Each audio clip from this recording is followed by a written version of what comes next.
April 23, 1945, Berlin is burning. The city is blasted by Soviet artillery and aircraft in preparation for the final assault on the capital of the Thousand-Year Reich. Tanks roll into the suburbs. 50 feet below the garden of the Reich Chancellery, within the steel and concrete walls of the Führer bunker, Adolf Hitler contemplates his last days. With him are some of his most dedicated Nazis. Martin Bormann, his private secretary and executor of his last will and testament. Paul Joseph Goebbels, head of propaganda. And Heinrich Müller, ruthless head of the Gestapo. While Berlin is destroyed, building by building, each of these men must decide his fate, attempt to escape, surrender, or commit suicide. Who could possibly escape Hitler's bunker, and how? Only after the dust settles does one of the great mysteries of World War II begin. Some of these men vanish without a trace. The Battle for Berlin and the last battle of World War II. Commander of the Soviet armies, Marshal Georgy Zhukov presents his plan of attack to Joseph Stalin. It is simple and direct. Zhukov will launch an assault from bridgeheads on the River Oder, then attack from the Zalo Heights. A separate flank will curve around from the north and attack the city from the west. General Ivan Kanyev's armies will complete the encirclement with a move from the south. The Red Army gathers its awesome force of over 2 million troops, 14,000 guns, 3,000 tanks, and 1,500 rocket launchers.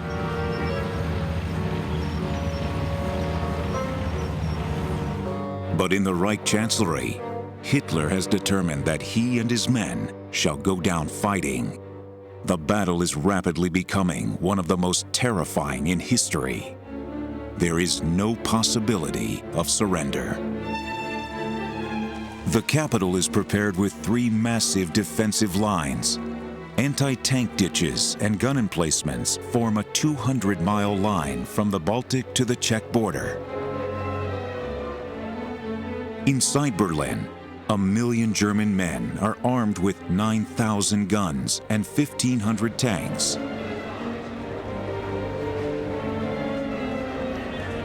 Numerous young and elderly volunteers of the Volkssturm, the home guard of the Nazis, readied to sacrifice their lives.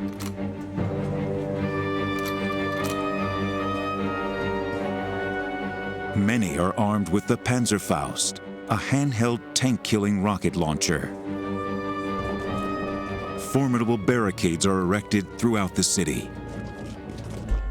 While the regime prepares to face the giant onslaught, plans are underway to move the entire Nazi command center underground. Hitler is entrenched in a massive air raid shelter built beneath the gardens of his Reich Chancellery. It is a fortress that will go down in infamy, the Führer bunker.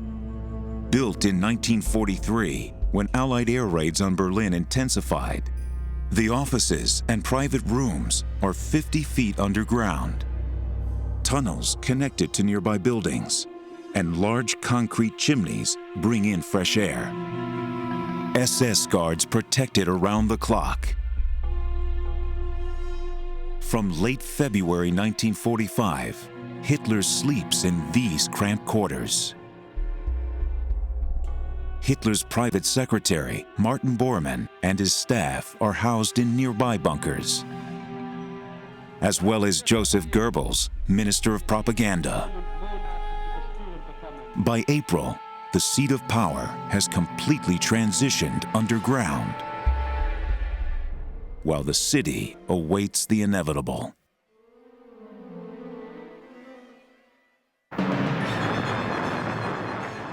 April 14th. The assault on Berlin begins with a massive barrage of artillery, rockets, and aircraft. Soviet soldiers find it difficult to advance across the churned-up ground. Tanks that can do little in the soft soil become sitting targets for German counterattacks.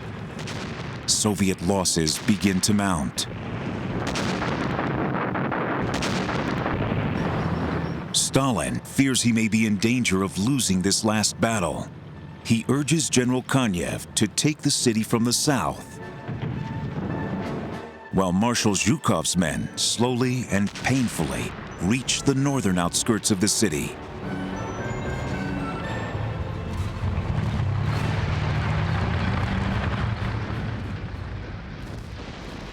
Hitler still believes he can stop the Soviet monolith.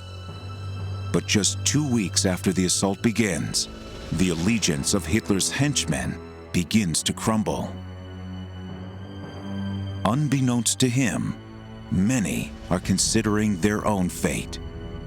They must decide, stand with their leader, or attempt to escape.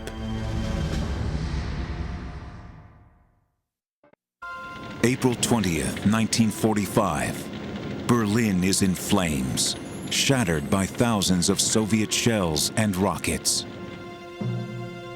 Inside the Fuhrer bunker, it is Hitler's 56th birthday. By now, he has lived underground for 3 months. Eva Braun, his mistress, is with him, despite his orders to stay away from Berlin.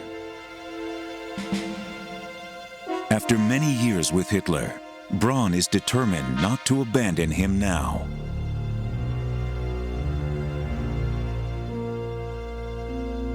The Fuhrer has asked for no celebrations, but as in the past, Braun arranges a get-together of his well-wishers. It would be the last gathering of top Nazis.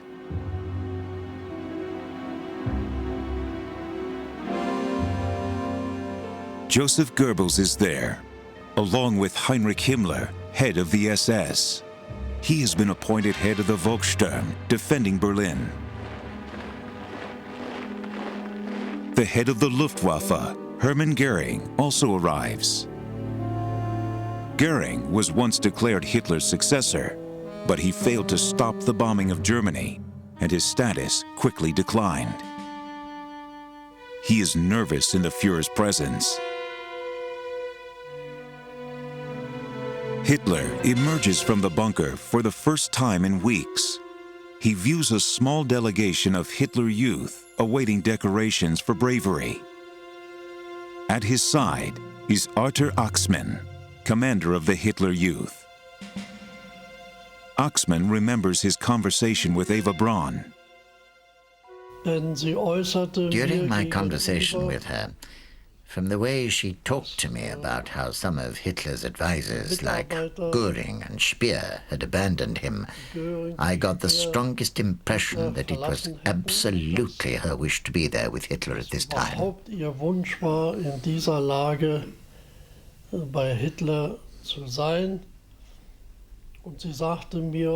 Then she said to me quite openly, I have come to Berlin to die at Hitler's side. And Berlin is rapidly deteriorating. Some guests beg Hitler to leave immediately and establish a Nazi stronghold in the Bavarian Alps. There, tunnels are already filled with supplies and weapons. Hitler could fortify his ranks and hold out against the final assault. But the Allies have received intelligence reports of this second underground fortress. If the Nazis reinforce this position, the war could drag on for months, with thousands more casualties.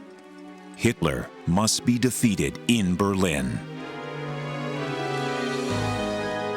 Back in the bunker, planning begins for Hitler's move to the Alps.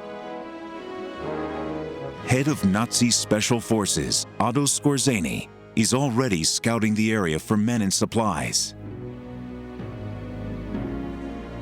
But when he arrives, he finds the tunnels are completely empty.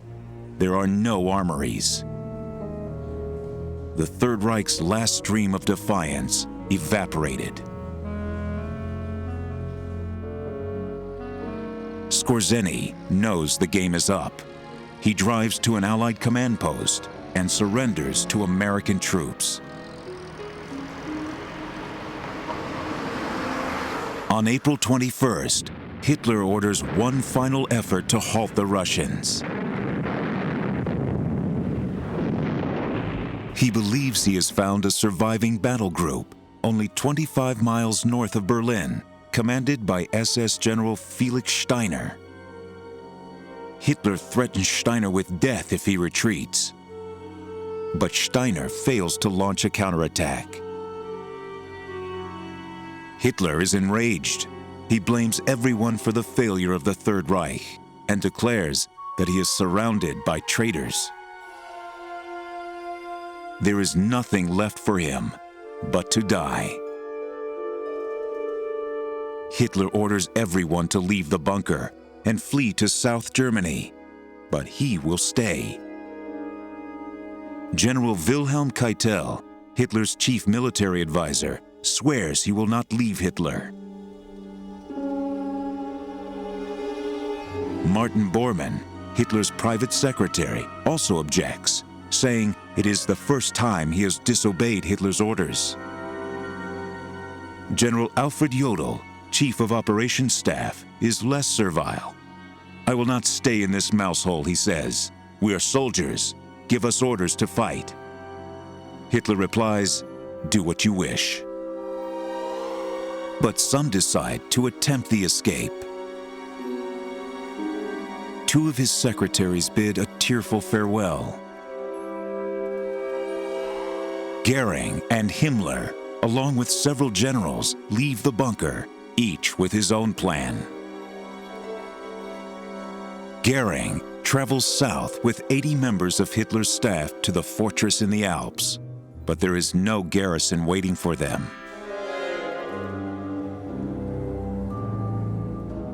Himmler heads to a vacation spa 70 miles south of Berlin. There, he considers any means to save his own skin. Eva Braun asserts she will never leave Hitler. "If only my generals were as brave as you," he says.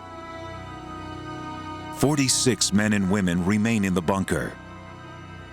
General Hans Krebs stays as Hitler's chief of staff and military advisor. Krebs lets Hitler believe in phantom army divisions. Allied air raids continue to hammer Berlin. Gas and electricity go down throughout the city, and there is little food left for its exhausted and frightened citizens.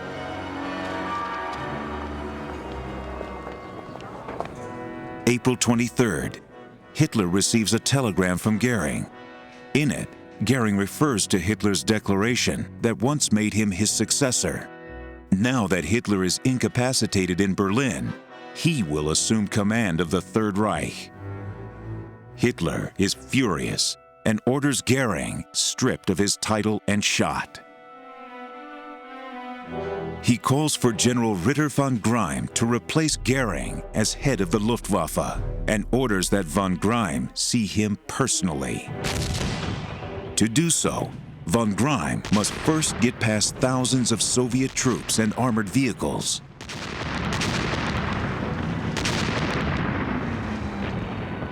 He chooses pilot Hanna Reich, the only civilian to win the Iron Cross. Hanna Reich flies von Greim over Russian lines at treetop level toward the Reich Chancellery.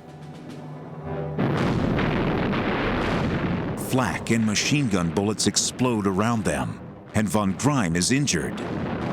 But miraculously, they land on a cratered avenue near the Chancellery. They are Hitler's last visitors. Von Greim is given his first order. Goering is not the only Nazi who has betrayed Hitler.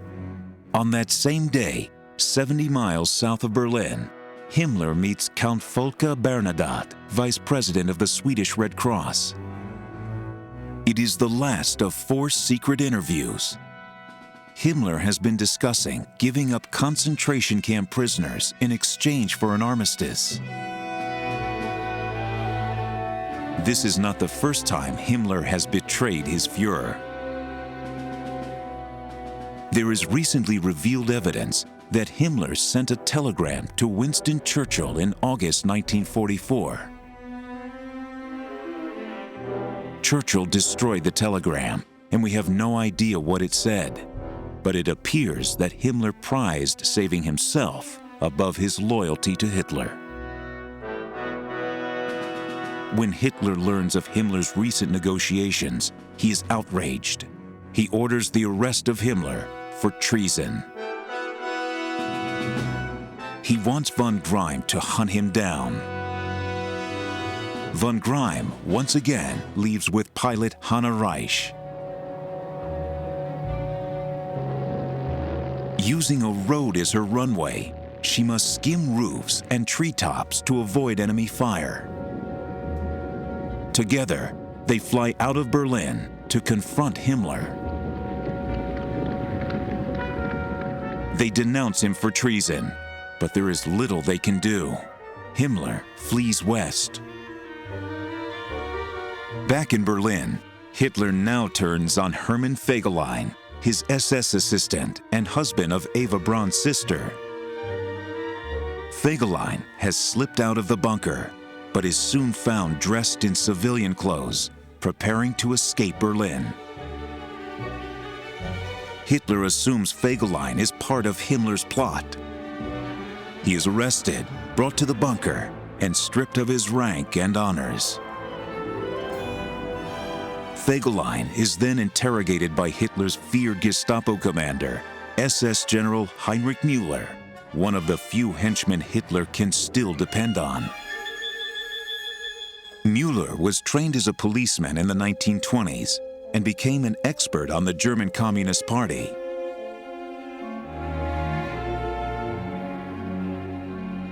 Heinrich Himmler rapidly promoted him within the SS until he became operational head of the Gestapo in 1939. Müller was closely involved with organizing the final solution. He also directed the investigation of the plot to kill Hitler, a ruthless purge of Hitler's enemies within the Nazi regime. During the last months of the war, Müller continued to round up Jews and send them to Auschwitz. And he ordered the execution of prisoners in Buchenwald concentration camp. Müller has been hunting down the enemies of the Nazi state with murderous efficiency. His dedication can still be counted on. Under Müller's interrogation, Fegelein admits he knew about Himmler's secret negotiations. Fegelein is given a summary court-martial and executed by an SS firing squad in the Reich Chancellery courtyard. Only a few of Hitler's closest confidants now remain at his side. Among them, Joseph Goebbels, Martin Bormann, and Heinrich Müller. Only one thing is now certain: the Red Army is upon them. Can anyone avoid Soviet retribution?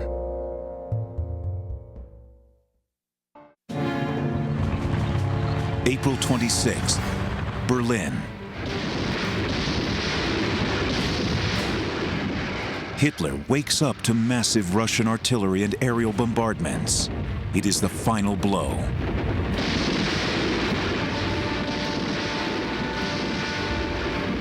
The Soviet 8th Guard, under Marshal Zhukov's command, is the first to break into the city. Fighting block by block, they begin their manhunt. They are met by Panzerfaust anti-tank rockets, fired by German youths and old men of the Volkssturm. This last-minute resistance enrages Soviet soldiers into even greater acts of brutality. Guns are fired at point-blank range into buildings. 2 days later, Soviet troops ready themselves for a final assault on Hitler's Reich Chancellery. In the early hours of April 29th, Joseph Goebbels, his wife Magda, and their 6 children join Hitler in his bunker. SS guards have deserted the fortress. There is no one left to protect it. Only Hitler's female secretaries maintain any semblance of normality. Hitler dictates his last will and political testament to his secretary, Traudl Junge. Martin Bormann, his faithful private secretary, is named his executor and is entrusted with the care of Hitler's family and that of Eva Braun. Hitler names Admiral Dönitz his political successor. He will become president of the Reich and supreme commander of the armed forces.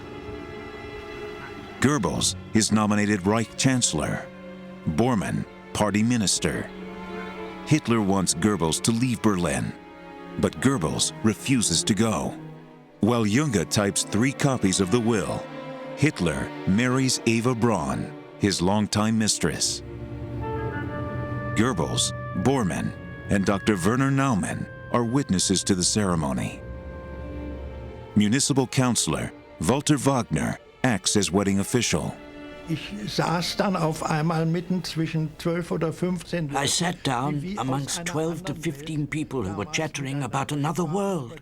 They said nothing about the war, or the wounded and the dead in the emergency wards, which they could certainly have asked me about. They just talked about their wonderful times in Bavaria and all the festivities they had had there. It was utterly unreal. Hitler and Braun enter his study, arm in arm. He drinks champagne and even jokes with his men. She is elated.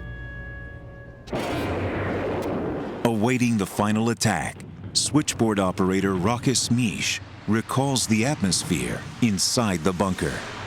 Das war alles, wie soll ich denn sagen, wie in einem Betonsarg, das man mit dem Leben abgeschlossen hat. It was like being in a concrete coffin, as if all life had ended. We didn't know whether it was day or night. Wir wussten, Hitler verlässt den Bunker nicht mehr. We knew that Hitler wasn't going to leave the bunker again and that the Russians were very near the Reich Chancellery and that this was the end. I remember the last time I came into the bunker and closed those steel doors. They were like sluice gates. As I pushed on the handle, I thought, now I'm going to die. I'll never leave the bunker again. At midday, Hitler conducts his final war conference. The end is inevitable. It is simply a matter of time. Midway through the meeting, news arrives of the fate of Hitler's good friend, Benito Mussolini. Mussolini and his mistress are arrested on their way to Milan. 2 days later, they are shot. Their bodies are taken to Milan, where they are strung up by their feet in front of a Standard Oil garage. Outraged citizens throw garbage at their corpses. Hitler fears this final humiliation and will not let this happen to him. There will be no escape from the bunker. But the few remaining followers trapped with him must still decide: capture, suicide, or escape. Berlin, April 30th, 1945. Hitler contemplates his final day. Outside, Soviet troops vie to raise the red flag on the Reichstag. Whoever does will be decorated a hero. After 8 hours of combat, they finally reach the roof of the building near the shattered dome and wave the red flag triumphantly. The next day, the event is restaged for the cameras. The Reich Chancellery is then set ablaze by Soviet artillery. Hitler's adjutant, Otto Günsche, tells the Führer's chauffeur to bring 50 gallons of gasoline to the Reich Chancellery garden. The day before, Hitler had declared that only two creatures had remained true to him: his dog and his mistress. He then had his beloved dog Blondie killed with cyanide capsules.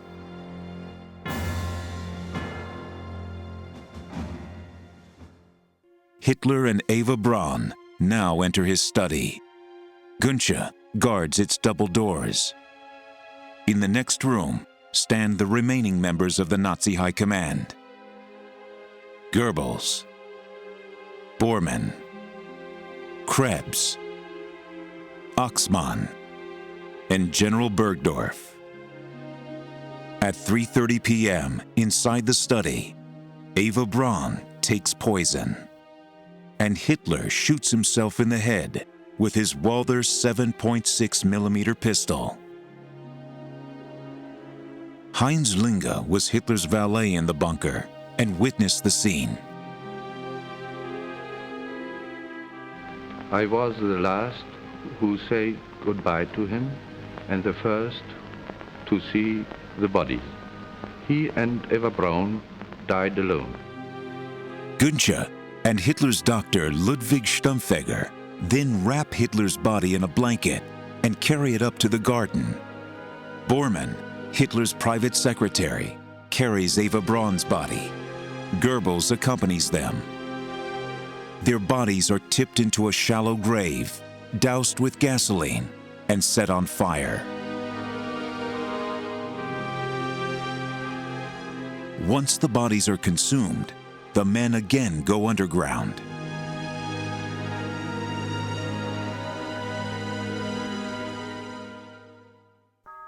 Goebbels is now Reich Chancellor and calls a meeting of the remaining senior Nazis.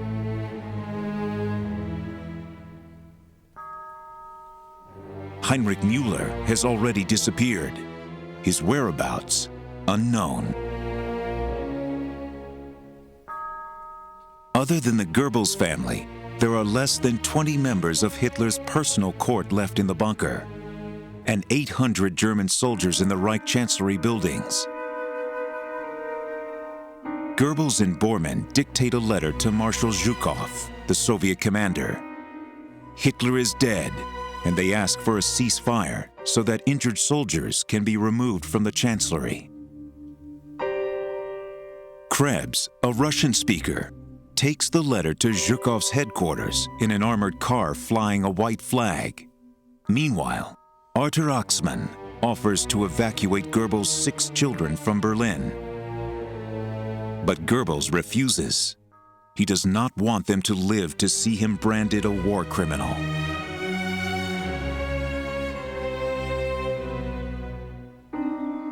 On May 1st, Bormann sends a message to Dönitz in northern Germany regarding Hitler's last will.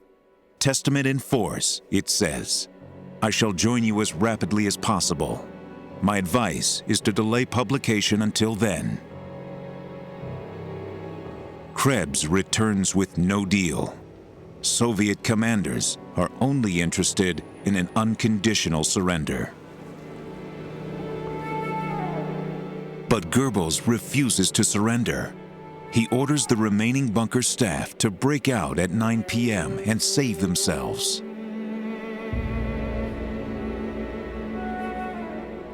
Goebbels then asks the SS doctor Stumpfegger to give his 6 children poison. Magda, their mother, gives them each a chocolate before they are injected with morphine. While they sleep, poison is placed in their mouths. Goebbels and Magda leave the bunker arm in arm. They swallow poison, and Goebbels then shoots himself. SS officers fire 2 more shots into the bodies. There is a quick, ineffective attempt to burn them. At this point, another group of the bunker staff break out and disappear into the ruined streets of the city.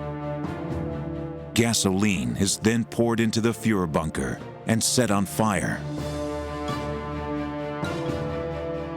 With flames engulfing the fortress, inside the bunker, Krebs, Dr. Stumpfegger, and General Bergdorf commit suicide.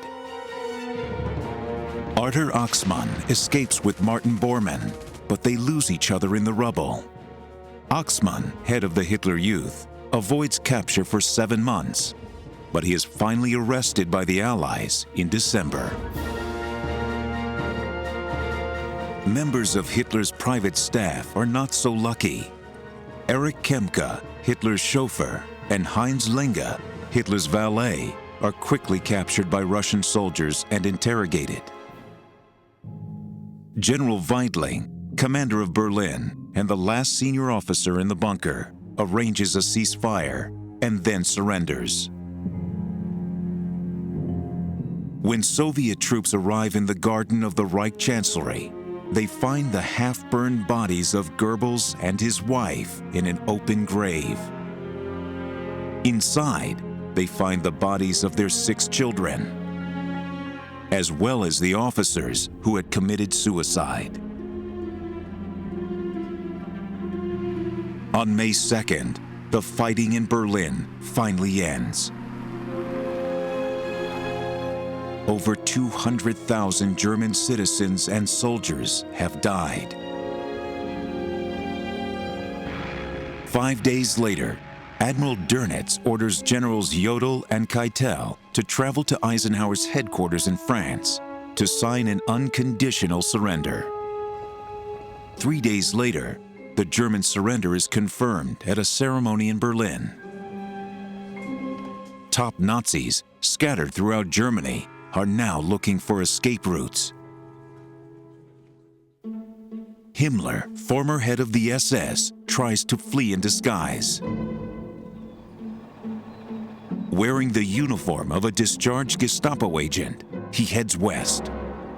He has shaved off his mustache and wears a black patch over one eye.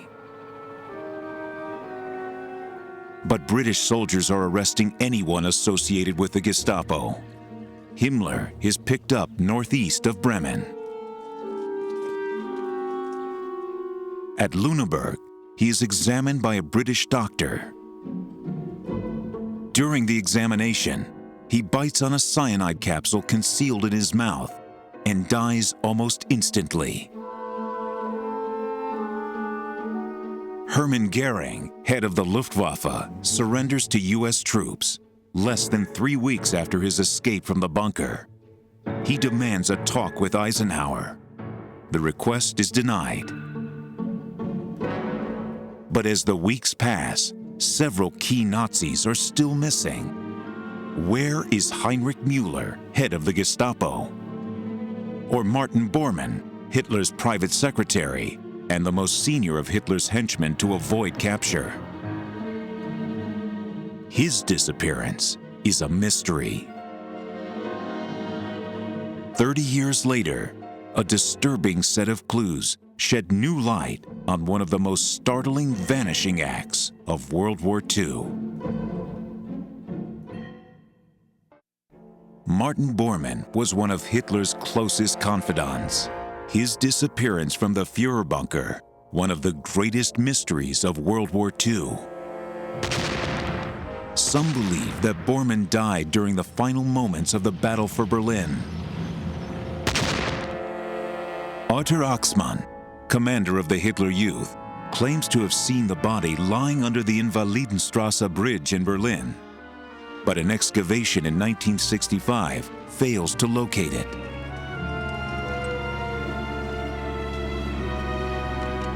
Bormann may have escaped to Bolzano in Italy with his wife and 9 children, according to documents declassified in the 1970s.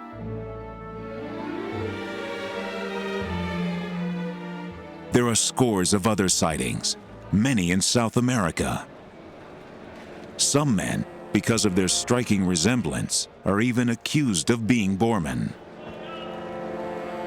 Then, in 1972, the West German government claims to discover Bormann's body at a building site near the Führerbunker.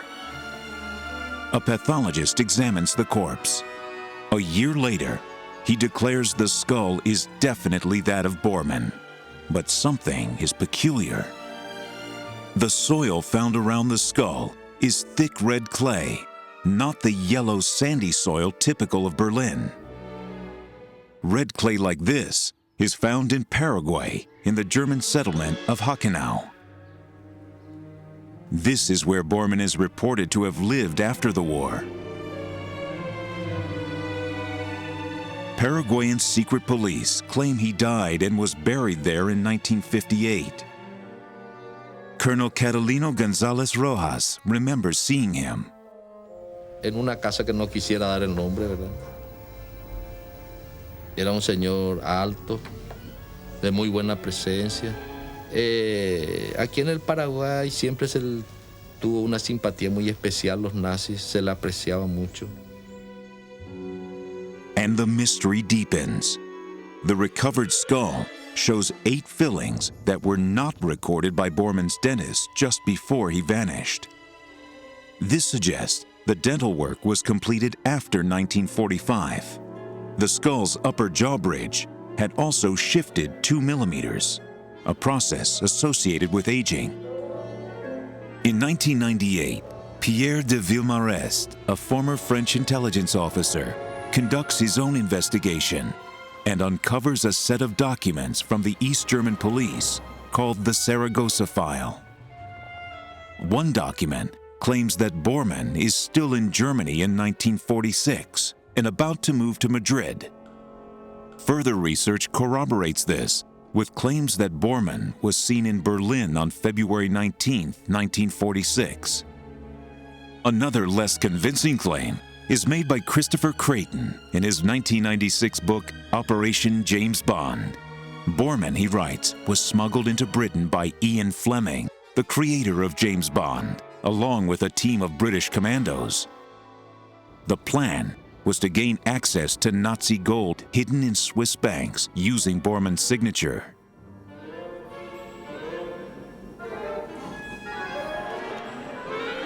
Bormann's son, Adolf, a Jesuit priest, who then left his order to marry a nun, is convinced his father died while fleeing Hitler's bunker. In May 1998, genetic tests are carried out on the skull, confirming it is Bormann's. His remains are cremated by the family, and the ashes scattered in the Baltic Sea. No neo-Nazi memorial can be established around his grave. But there is a persistent rumor that Hitler did not die in the bunker. The Soviets claim they never found his corpse.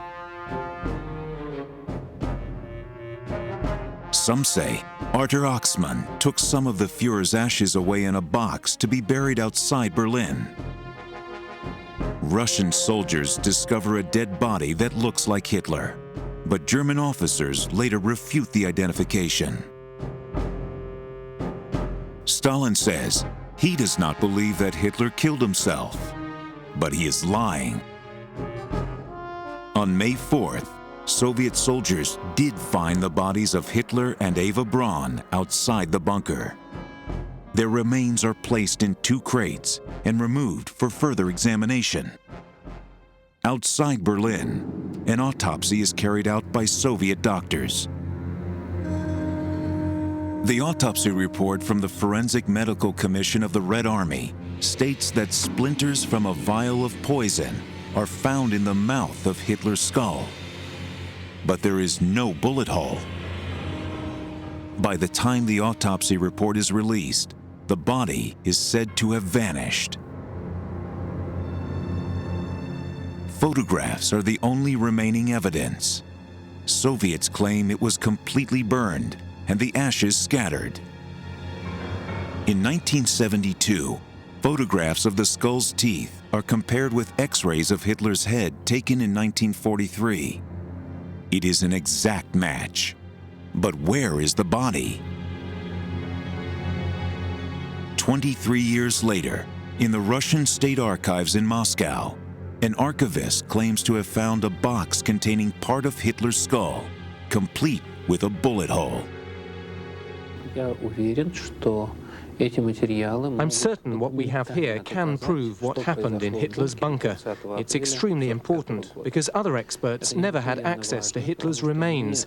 They only had interviews with witnesses. Many Nazis do escape Allied justice, aided by Odessa, an organization of SS members disguised as a charitable body. Many find their way to South America. SS General Heinrich Müller is another key Nazi who is missing from the Führerbunker.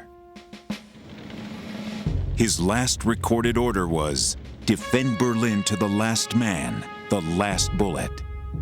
Witnesses say they saw him in the bunker the day before the battle for Berlin ends. He then vanishes. It is assumed he died in the final fighting. But secret documents released in 2001 by the National Archives in Washington, D.C., finally solved the mystery. It appears now that Müller was held by U.S. forces in an internment camp in northwest Germany at the end of 1945, and was then employed by American intelligence as an undercover agent during the Cold War.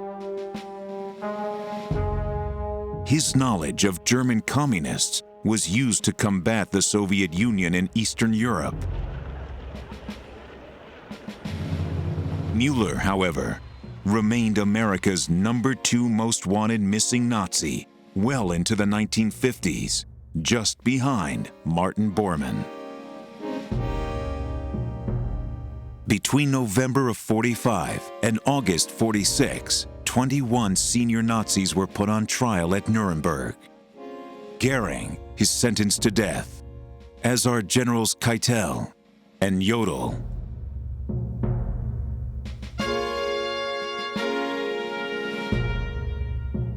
But by 1946, 120,000 Nazis remain on the Allies' wanted list.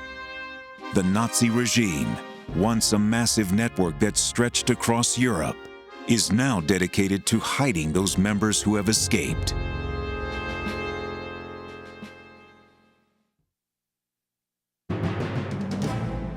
In the last days in the Führerbunker, Hitler ordered that each man decide his own fate. Their last acts paint a portrait of betrayal, resignation, and failure. Capture for Hermann Goering. Suicide for Goebbels and his family. Suicide for Eva Braun and Hitler himself. But for Martin Bormann and Heinrich Müller, the two men who eluded a massive manhunt, their life beyond the bunker remains shrouded in mystery. One of the greatest secrets of World War II.